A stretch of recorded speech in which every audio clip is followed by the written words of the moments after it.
আসসালামু আলাইকুম। একাদশ ও দ্বাদশ শ্রেণীর বিজ্ঞান বিভাগের শিক্ষার্থীবৃন্দ, আশা করি তোমরা সবাই ভালো আছো, সুস্থ আছো। আমাদের একটা বড় সমস্যা হলো আমরা উদ্দীপকটাকেই ভালোভাবে বুঝতে পারি না। উদ্দীপক যদি বোঝা যায় তাহলে উত্তরও লেখা যায়। আজকে একটা উদ্দীপক আলোচনা করব। একটু লক্ষ্য করো, এটা একটা উদ্দীপক। প্রশ্নের মধ্যে এই উদ্দীপকটা দেওয়া হয়েছে।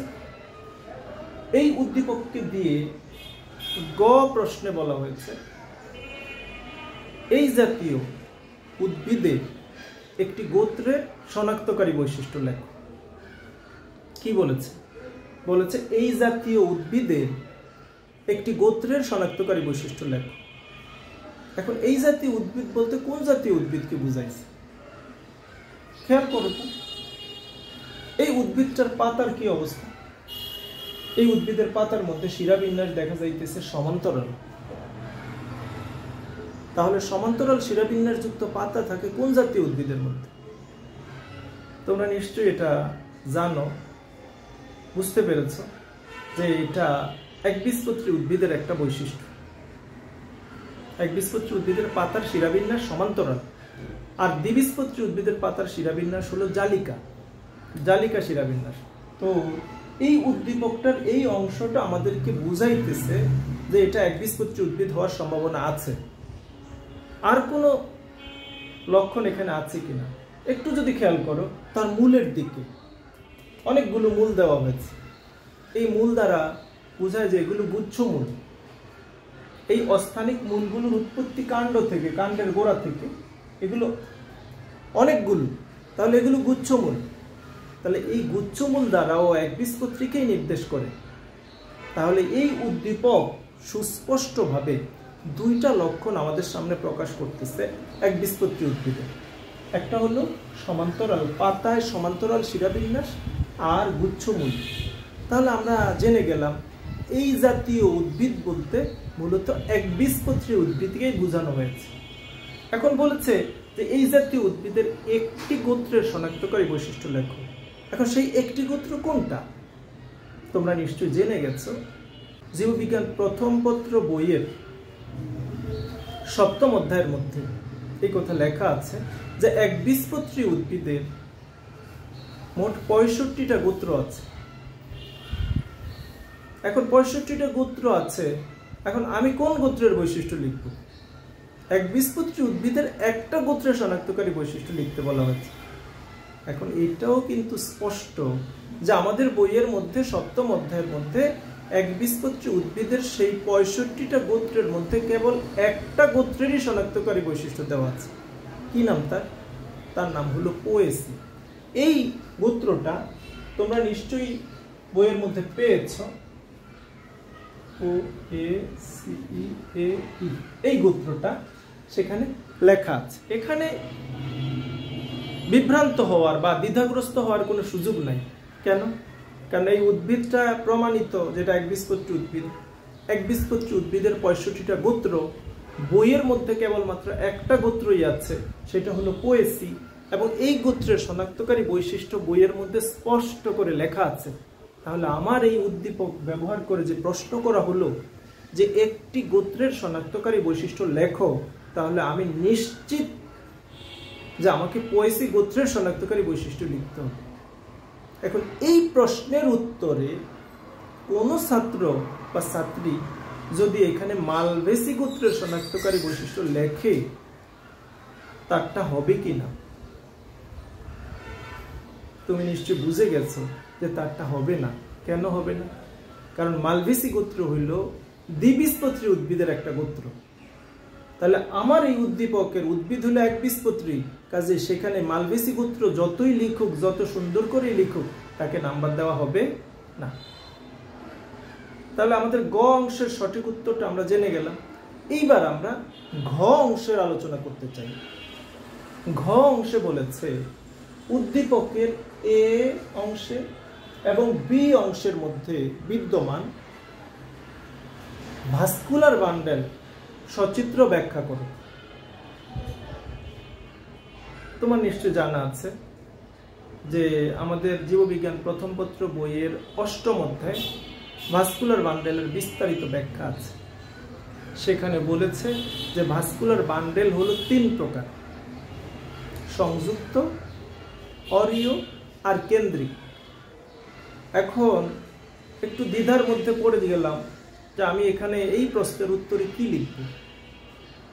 একটু লক্ষ্য করো, যদিও বলেছে ভাস্কুলার বান্ডেল 3 প্রকার, আমি যদি সেখানে ভাস্কুলার বান্ডেল কাকে বলে, ভাস্কুলার বান্ডেল কত প্রকার, সমস্ত ভাস্কুলার বান্ডেলের চিত্র সহ ব্যাখ্যা দেই, আমাকে কিন্তু নাম্বার দিবে না।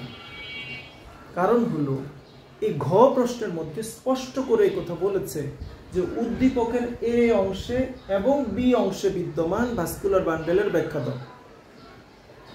স্পষ্ট করে এই কথা বলেছে, কাজে পুরা ভাস্কুলার বান্ডেলের ব্যাখ্যা এখানে চায় নাই। তাহলে তুমি একটু খেয়াল করো, উদ্দীপকের এ অংশ অর্থাৎ একবীজপত্রী উদ্ভিদের কাণ্ড, কোন ভাস্কুলার বান্ডেল আছে এখানে? আমরা জানি যে ভাস্কুলার বান্ডেল 3 প্রকারের মধ্যে যেটা সংযুক্ত ভাস্কুলার বান্ডেল, যেখানে জাইলেম আর ফ্লোয়েম একত্রে থাকে, সংযুক্ত অবস্থায় থাকে, সেই ভাস্কুলার বান্ডেল থাকে কাণ্ডে, পাতায়। আর যেটা অরীয়, যেখানে জাইলেম এবং ফ্লোয়েম পৃথক পৃথক ভাবে থাকে, আলাদা বান্ডেল গঠন করে, সেটা থাকে মূলের মধ্যে। দেখো এই ছবিটা একটু লক্ষ্য করো, এখানে কিন্তু জাইলেম এবং ফ্লোয়েম একই ব্যাসার্ধের মধ্যে পাশাপাশি অবস্থান করতেছে, এটা সংযুক্ত ভাস্কুলার বান্ডেল। আর এখানে এটা জাইলেম, এটা ফ্লোয়েম, জাইলেম ফ্লোয়েম আলাদা আলাদা, এটা অরীয় ভাস্কুলার বান্ডেল। এখন একটু ক্লিয়ার হওয়া দরকার যে আমাকে বলেছে যে উদ্দীপকের এ অংশের মধ্যে বিদ্যমান ভাস্কুলার বান্ডেল ব্যাখ্যা করো। এখন আমরা জানলাম যে এখানে সংযুক্ত ভাস্কুলার বান্ডেল আছে।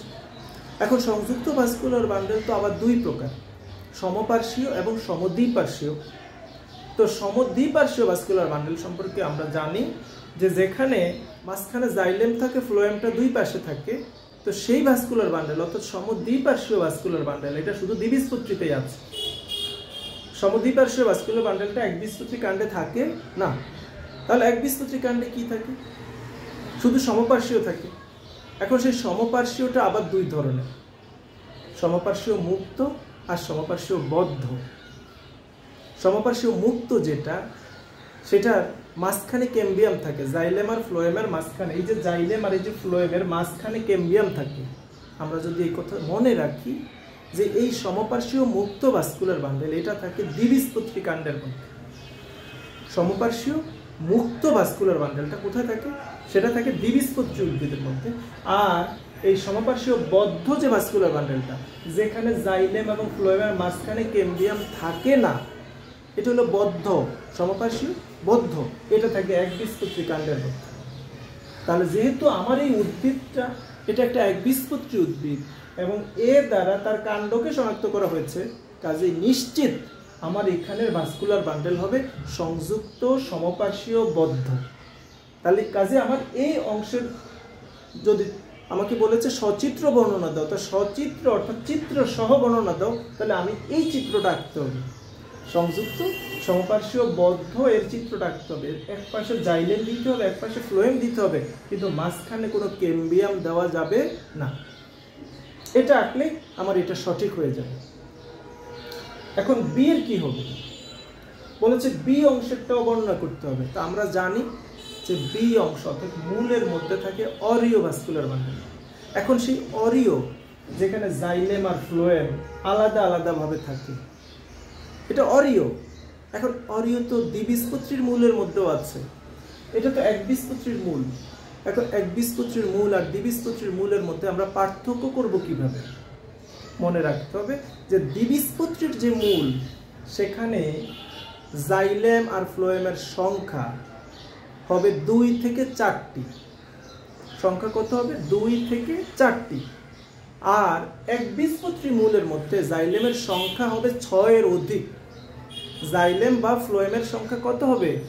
6 এর অধিক, কমপক্ষে 7টি। আমরা যদি এই চিত্রটার দিকে খেয়াল করি, এখানে জাইলেমের সংখ্যা 1, 2, 3, 4, 5, 6, 7। এখানে 7টা জাইলেম আছে এবং 7টা ফ্লোয়েম আছে, যেটা একবীজপত্রীর মূলের বৈশিষ্ট্য।